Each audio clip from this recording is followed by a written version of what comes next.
رب اشرح لي صدري ويسر لي امري واحلل عقدة من لساني يفقهوا قولي رب زدني علما وارزقني عملا سبحانك لا علم لنا الا ما علمتنا انك انت العليم الحكيم.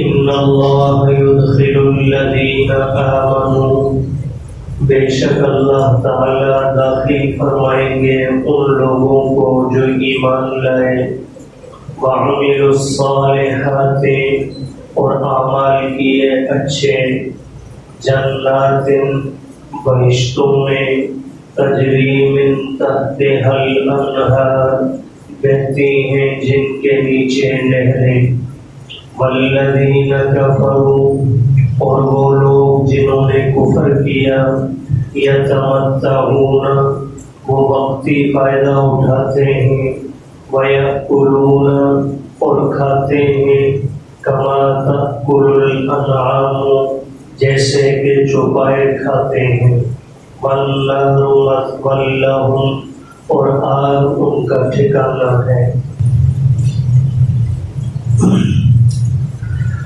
سورہ محمد کا دوسرا رکوع ہے۔ پہلے رکوع کی ابتدائی آیات میں آپ نے سماعت فرمایا کہ اللہ پاک نے اعمال کے اعتبار سے ایمان والوں کا اور کافروں کا تقابل پیش فرمایا۔ ایمان والوں کے کام کیا ہے اور مقابلے میں کافروں کے کام دنیا کے اندر کیا ہے۔ آج کی آیات کے اندر بھی اللہ نے اہل ایمان اور اہل کفر کا تقابل پیش کیا ہے، لیکن انجام کے اعتبار سے کہ جب دنیا سے چلے جائیں گے ایمان والوں کو کیا ملے گا اور اس کے مقابلے میں کافروں کے لیے اللہ نے کیا رکھا ہوا ہے۔ تو ارشاد فرمایا ان اللہ یدخل الذین آمنوا، بے شک اللہ تعالی داخل فرمائیں گے ان لوگوں کو جو ایمان لائے، مراد عقیدہ کی اصلاح ہے، جن کا عقیدہ ٹھیک ہو، وعملوا الصالحات، اور پھر اعمال بھی اچھے کیے، نماز بھی پڑھی، تلاوت بھی کی، روزے بھی رکھے، زکوٰۃ بھی دی، اعمال بھی اچھے کیے۔ اور عمل صالح کے لیے یاد رہے دو شرطیں ہیں۔ عمل صالح کون سا ہوگا؟ یہ نہیں کہ ظاہری شکل نماز کی اللہ نے قرآن میں کہا ہے تو ہر نماز اچھی، ہر نماز اچھی نہیں ہے، ہر روزہ اچھی طرح ذہن نشین کر لیں گے، ہر روزہ اچھا، ہر جو ہے زکوٰۃ اچھی۔ وہ عمل اچھا ہے جس میں دو باتیں موجود ہوں۔ نمبر ایک کہ جس کے اندر توحید کا عقیدہ موجود ہے۔ اگر توحید کا عقیدہ نہیں تو قرآن مجید میں اللہ پاک نے سورہ کہف کی آخری آیات میں فرمایا فَمَنْ كَانَ يَرْجُو لِقَاءَ اللَّهِ فَلْيَعْمَلْ عَمَلًا صَالِحًا وَلَا يُشْرِكْ بِرَبِّهِ أَحَدًا۔ عمل صالح بھی کرے لیکن اپنے رب کے ساتھ اس عمل میں شریک کر۔ اب بندے نے پورے خشوع و خضوع کے ساتھ آ کر پڑھا کہ میں 4 رکعت نماز فرض پڑھ رہا ہوں، لیکن اللہ کے لیے بھی ہیں اور کچھ معاذ اللہ فلاں کے لیے بھی ہے، تو یہ نماز قبول ہوگی؟ اس کے خشوع و خضوع کو دیکھا جائے گا؟ ہرگز نہیں۔ کہ پہلی شرط عمل کے صالح ہونے کے لیے کیا ہے؟ توحید، کہ اس عمل میں اللہ کے ساتھ کوئی اور شریک نہ ہو۔ دوسری شرط عمل صالح کب بنتا ہے؟ دوسری شرط یہ ہے کہ وہ عمل نبی کریم صلی اللہ علیہ وسلم کے طریقے کے مطابق ہو۔ وہ عمل کس کے طریقے کے مطابق ہو؟ میری مرضی کے نہیں، میرے بزرگوں کی مرضی کے مطابق نہ ہو، میرے پیر و مرشد کی مرضی اور چاہت کے مطابق نہ ہو، بلکہ وہ عمل مطابق ہو کس کے لیے؟ نبی کریم صلی اللہ علیہ وسلم۔ اگر نماز میری ہے، میرے بزرگوں کا نماز پڑھنے کا طریقہ وہی ہے، لیکن جب میں دیکھتا ہوں حضور کی نماز کا طریقہ مجھے وہ نظر نہیں آتا، تو یہ میرے بزرگوں کا طریقہ کیوں نہ ہو، یہ اللہ کے ہاں مقبول نہیں ہے۔ تو عمل صالح کا بنتا ہے جی 2 شرطوں کے ساتھ۔ ہر عمل اچھا نہیں، عمل اچھا تب بنے گا نمبر 1 ہو کس کے لیے، اور نمبر 2 طریقہ ہو کس کا لیے؟ نبی کریم صلی اللہ علیہ وسلم۔ تو یہ جملے چونکہ قرآن مجید میں بار بار آتے ہیں، وہ لوگ جو ایمان لائے، جنہوں نے اچھے اعمال کیے، ان کے لیے یہ ہے، ان کے لیے یہ ہے۔ ہم بڑی خوش فہمی میں مبتلا رہتے ہیں، اللہ ہماری اس خوش فہمی کو قائم رکھے، اللہ ہمیں معروف نہ فرمائے۔ لیکن یاد رہے، ایمان سے مراد عقیدے کی اصلاح ہے، اور عمل صالح سے مراد وہ عقیدہ ہے جو خالص اللہ کے لیے ہو اور حضور کی سنت کے مطابق ہو۔ اب آئیے، تو فرمایا جن لوگوں میں جن کا عقیدہ بھی ٹھیک اور عمل بھی جن کے اچھے ہیں، اللہ انہیں داخل فرمائیں گے جنات، باغات میں، بہشتوں میں، کون سے باغ؟ تجری من تحتها الانہار، جن کے نیچے بہتی ہیں نہریں، ہر قسم کی۔ باغ کے اندر نہر نہ ہو، اس باغ کے اندر تر و تازگی باقی نہیں رہتی، خوبصورتی باقی نہیں رہتی۔ تو فرمایا اللہ ایسے باغات عطا فرمائیں گے جن میں طرح طرح کی نہریں۔ اب کس قسم کی نہریں ہیں وہ انشاءاللہ آنے والے درس میں کل انشاءاللہ آئے گا آپ کے سامنے، کہ جنت میں اللہ نے کتنی قسم کی نہریں جاری فرما رکھی ہیں اور ان کی صفات کیا ہے، وہ آنے والے درس میں انشاءاللہ آئے گی۔ تو فرمایا اللہ ایسی جنتوں میں داخل فرمائیں گے، تجری من تحتها الانہار، بہتی ہیں جن کے نیچے نہریں۔ یہ تو ہو گیا اہل ایمان کا انجام۔ کافر کہاں جائیں گے؟ فرمایا والذین کفروا، اور وہ لوگ جنہوں نے کفر کیا، اور کفر سے مراد کیا ہے؟ عقیدے کا درست نہ ہونا۔ ایمان سے مراد عقیدے کا درست ہونا، اور کفر سے مراد کیا ہے کہ جن کا عقیدہ ٹھیک، ان کا عمل دیکھنا ہی نہیں ہے۔ ان کا عمل، یہودی کیا کر رہے ہیں؟ عمل، اخلاق کتنے اچھے ہیں ان کے، ہم نے دیکھنا ہی۔ قادیانیوں کے اخلاق کتنے اچھے ہیں، ہم نے دیکھنا ہی۔ رافضیوں کے اخلاق کتنے اچھے ہیں، ہم نے دیکھنے ہی۔ ان کا صرف عقیدہ چیک کرنا ہے، جب عقیدے میں گڑبڑ ہے تو دوسرے سٹیپ کی طرف جانے کی اجازت ہی نہیں ہے، پہلا سٹیپ ہی بس۔ اسی لیے اللہ پاک نے یہاں کافروں کے ساتھ آگے یہ نہیں فرمایا کہ ان کے اعمال برے ہوں، اعمال کا ذکر ہی نہیں کیا، اس لیے کہ کافر کا جب عقیدہ ہی خراب ہے تو ان کے عمل کو اللہ دیکھیں گے ہی، بس وہیں پہ پکڑے۔ تو فرمایا والذین کفروا، اور وہ لوگ جنہوں نے کفر کیا، یتمتعون، دنیا میں انہوں نے خوب فائدہ اٹھا لیا، جو آیا کھا لیا، جو آیا پی لیا، جب چاہا سو لیا، جب چاہا جو مرضی کر لیا، کوئی پابندی انہوں نے اپنے سامنے نہیں رکھی شریعت کی۔ وَيَأْكُلُونَ، اور کھاتے رہے دنیا میں، كَمَا تَأْكُلُ الْأَنْعَامُ، جیسے کہ چوپائے کھاتے ہیں۔ یہ جملہ کافر ہو رہے ہیں۔ اللہ اس جملے میں سمجھانا یہ چاہتے ہیں کہ چوپایوں کے کھانے جیسا کھانا اگر انسان کا بن جائے تو پھر انسان کے اندر گویا ایمان بھی باقی نہیں رہا، چونکہ جانوروں کی طرح کھانا یہ مومن کا شیوا نہیں ہے، یہ کس کا شیوا ہے؟ اب موٹی موٹی دو تین باتیں بتلا دیتا ہوں، جانور کیسے کھاتے ہیں، اور پھر انشاءاللہ جو ہے قرآن و سنت کی روشنی میں 3-4 عدد کھانے کے بتلا دوں گا کہ ایمان والوں کا کھانا کیسا ہونا چاہیے۔ جانور کا کھانے کا پہلا طریقہ، جانور ہمیشہ کھڑے ہو کے کھاتا ہے، جانور ہمیشہ کھڑے ہو کے کھاتا ہے، بہت کم کبھی اتفاق ہو بیٹھ کر، کبھی ورنہ کھڑے ہو کے کھائے گا، بیٹھ کے اسے ہضم کرے گا، جگالی کرے گا، کھڑے ہو کے کھاتا ہے۔ انسان کا، مومن کا کام کھڑے ہو کر کھانا نہیں ہے۔ نمبر 2، جانور کھاتے ہوئے یہ تمیز نہیں کرتا کہ یہ میرے لیے کھانا حلال ہے یا میرے اپنے مالک کی چراگاہ ہے یا کسی غیر کی ہے۔ جہاں ہاتھ اس کے لگ گیا، جہاں چڑھ گیا، اس کے سامنے چارہ وہ چلنا شروع کر دے گا۔ حلال حرام کی تمیز، تو مومن حلال حرام کی کیا کرتا ہے؟ تمیز کرتا ہے۔ نمبر 3، جانور کے اندر یہ سینس بھی موجود نہیں کہ وہ اپنے نفع اور نقصان کی چیز کو سمجھ سکے۔ اسے نہیں پتا کہ کون سا کھانا چارہ کھانے سے مجھے نقصان پہنچے گا اور کون سا کھانے سے مجھے نفع پہنچے گا، بس جو مل رہا ہے وہ کھاتا جا رہا ہے۔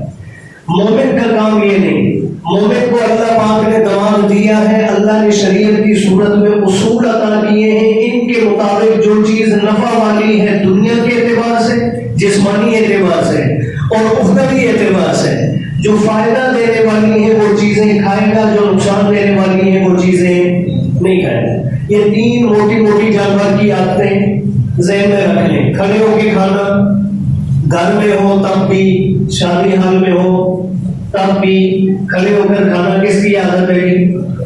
آئندہ کبھی ایک جملہ نوٹ فرما لیں، کہیں پہ بھی اس طرح کا اتفاق ہونا کہ کھڑے ہو کر کھانے کی یا کھڑے ہو کر لینے کی نوبت بھی آئے تو یاد رکھیے ایک جملہ ذہن میں بس اپنے آپ سے سوال کر لیجئے گا کہ کیا میں انسان ہوں یا میں وہ ہوں؟ اگر میں انسان ہوں تو میرے کھانے کا طریقہ، اب دیکھیں ہم نے اللہ کو ناراض کرنا ہے، حضور علیہ السلام کو ناراض کرنا ہے، بس وہ بندہ ناراض نہ ہو۔ حالانکہ ہونا یہ چاہیے کہ ہم جائیں شادی حال میں ایک بھی غیر شرعی طریقہ ہے ہم وہیں سے واپس آ جائیں اور یہ کہہ کر آئیں وہی مسلمان ہیں میں بھی اور آپ نے یہ غیر شرعی طریقے سے یہ کام کیا ہے، میں آپ کی شادی میں شرکت میں رب کو راضی کروں گا، میں آپ کو نہیں کر سکتا۔ یہ جرت میں اور آپ کریں گے تو انشاءاللہ یہ غیر شرعی طریقے سارے ختم ہوں گے۔ آسان لفظوں میں کہہ دوں جانور بننے سے ہم بچ جائیں گے انشاءاللہ۔ تو کھڑے ہو کر کھانا جانور کی عادت ہے انسان کی، اور پھر مزید اس پر اضافہ صرف کھڑے ہو کر کھایا نہیں جاتا۔ جانور کبھی کبھی آپ نے دیکھا ہوگا منہ میں لیا چارہ چلتے چلتے بھی کیا کر رہے ہیں؟ کھا رہا ہے۔ اب یہ کام بھی ماشاءاللہ بہت بات تو یہ کہ جا کے ڈالا اور کم از کم بیٹھ کے کھا رہے ہیں، لیکن وہاں جیسے مہربان کے لیا پلیٹ میں ڈالا اور مزے سے فخر سمجھتے ہوئے چل بھی رہے اور ساتھ ساتھ کھا رہے ہیں۔ یہ شرعی مسئلہ ایک ذہن میں رکھ لیں، یہ عموماً ہم میں سے بھی گواہ بنتے ہیں بہت ساری چیزوں کے اندر، شادی کا موقع ہے، دوسرے بہت سارے مسائل ہیں۔ اب یہ کہاں نہیں بن سکتا گواہ، اس کی تفصیل فی الحال میں نہیں ذکر کر سکتا، لیکن فقہ میں ایک مسئلہ ہے جو آدمی راستے میں چلتے پیتے کھانے کا عادی ہو، مونگ پھلی لے کر کھا رہا ہے، کوئی اور چیز کھا رہا ہے، چنے کھا رہا ہے، چلیے نہیں کھا رہا ہے، چل پھر کر جو کھانے کا عادی ہے یہ شخص گواہ نہیں بن سکتا۔ چل پھر کر کھانے کا جو عادی ہے یہ شخص گواہ اب کہاں نہیں بن سکتا۔ اس کے لیے میں نے عرض کیا کہ اس وقت میرے ذہن میں نہیں ہے، یہ بھی میں انشاءاللہ وضاحت کر دوں گا کبھی، ہر موقع پر نہیں ہے، لیکن بعض صورتوں کے اندر ایسے شخص کو گواہ بنانے سے کیا کیا گیا ہے کہ جسے انسانی آداب کا ہی پتہ نہیں ہے وہ گواہ بننے کی صلاحیت نہیں رکھتا۔ اس لیے ایسی عادات سے اپنے آپ کو بچائیں۔ بہرحال یہ تو 3 کام بتلا دیے جی جانور کے۔ اب آئیے اس جانور کے مقابلے میں، چونکہ کافر تو جانور کی طرح ہے، اللہ نے قرآن میں کہہ دیا وہ کھاتے ہیں ایسے جیسے جانور کھاتے ہیں۔ ہم اللہ کے نبی صلی اللہ علیہ وسلم کا کلمہ پڑھنے والے ہیں، ہماری عادات جانوروں جیسی نہیں ہونی چاہیے۔ اب ہم نے کیسے کھانا ہے اس کے لیے 3-4 آداب آپ سماعت فرما لیں۔ ایک تو ہمیں یہاں سے سمجھ میں آ گیا جو جانور کا طریقہ میں نے ذکر کیا، جانور کھڑے ہو کر کھاتا ہے تو مومن نے اس کے مقابلے میں کیا کرنا ہے؟ بیٹھ۔ نبی کریم صلی اللہ علیہ وسلم کی پوری 63 سالہ زندگی اور پوری 23 سالہ دور نبوت میں ایک بھی واقعہ نہیں ہے حضور علیہ السلام نے کبھی عذر کی وجہ سے بھی کھڑے ہو کر کھایا ہو، کبھی بھی ایک واقعہ بھی نہیں ہے۔ بغیر عذر کے تو دور کی بات ہے، عذر کے ساتھ بھی اللہ کے محبوب نے کھڑے ہو کر کبھی کھانا تناول۔ اما جان فرماتی ہیں حضور علیہ السلام کے لیے ایک دسترخوان بچھایا جاتا، وہ چمڑے کا یا کھجور کی چھالوں کا ہوتا تھا، یہ میز ٹیبل نہیں، یہ بھی خلاف سنت ہے۔ یاد ہے عذر کی وجہ سے جائز ہے، کوئی شخص فرش پہ نہیں بیٹھ سکتا، کوئی اور مجبوری ہے، ایسی صورت میں جو ہے میز پر کھانے کی فقہاء نے اجازت ضرور لکھی ہے، لیکن یاد رہے یہ سنت کے خلاف ہے۔ سنت کیا ہے کہ کہاں بیٹھ کے کھانا؟ زمین پر دسترخوان بچھا کر سب کا مل کر کھانا، گھر کے تمام افراد کا مل کر کھانا ہے۔ 3 آداب اور سماعت فرما لیں ایک حدیث مبارکہ کے اندر جو بیان کیے گئے۔ عمر بن ابو سلمہ رضی اللہ تعالیٰ عنہ، یہ حضور علیہ السلام کے لے پالے بیٹے ہیں۔ حضور علیہ السلام نے نکاح فرمایا سیدہ ام سلمہ رضی اللہ تعالیٰ عنہا سے، ان کا ایک بیٹا تھا پہلے سے سیدنا ابو سلمہ رضی اللہ تعالیٰ عنہ سے، وہ جس بیٹے کا ہم جمعہ کے اندر بھی ذکر کر چکے ہیں، ہجرت کے موقع پر جب ابو سلمہ اور ام سلمہ دونوں روانہ ہوئے تو ایک بیٹا گود میں تھا۔ ابو سلمہ تو آگے، ام سلمہ اپنے بیٹے سمیت مکہ میں کافروں نے روک لی، بیٹا بھی الگ چلا گیا ننہال کے پاس، اور جو ہے ماں الگ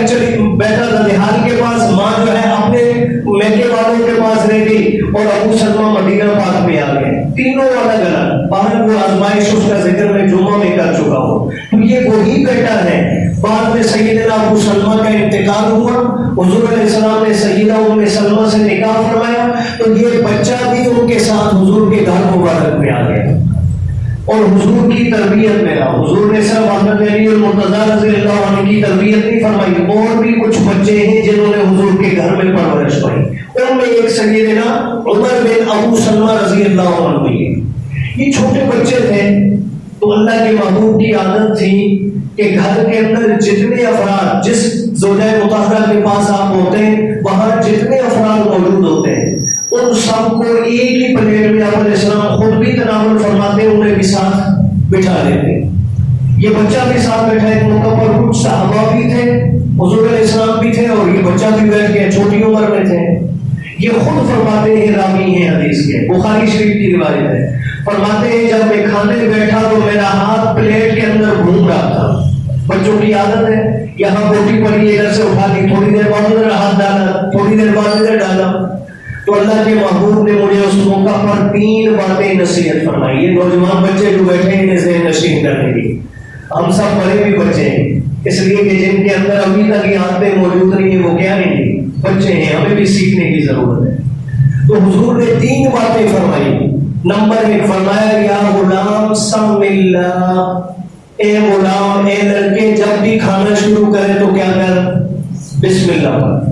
گھر کے کسی ایک فرد کو چاہیے جس کو یاد ہے, اگر آپ بڑوں میں سے کوئی نہیں بھی کھا رہا, بچوں کو بٹھا دیے تو آپ کا حق بنتا ہے آپ اونچی آواز سے کہیں بچوں پہلے کیا پڑھ لو, دعا پڑھ لو, بسم اللہ پڑھ لو.